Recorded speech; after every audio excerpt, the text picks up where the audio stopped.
সারাদিন ধান কর্তন করার বদলে গাড়ি টানাটানি করেই সময় চলে যাচ্ছে। গিয়েছিলাম সেই সুদূরে অনেক ধান কর্তন করব বলে, কিন্তু সেখানে গিয়ে দেখি মাঠের করুণ অবস্থা।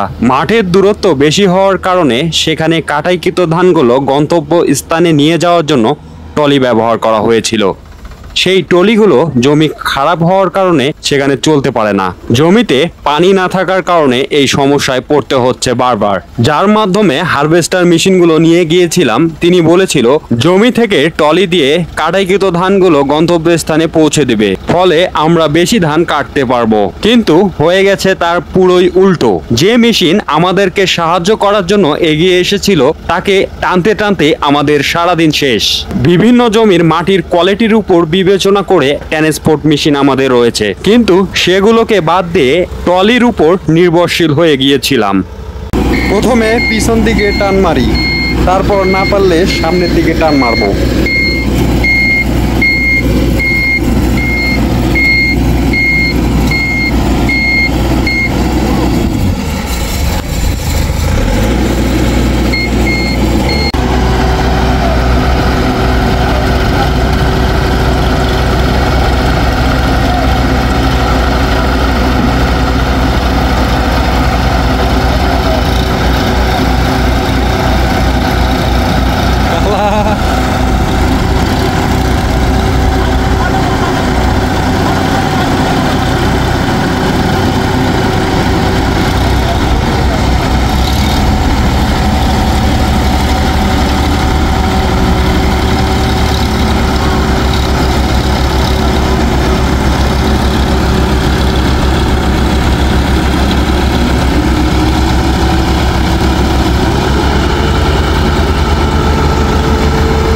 একটা গাড়ি ট্রলি উঠে গেছে, এখন আর একটা ট্রলি টেনে উঠাবো।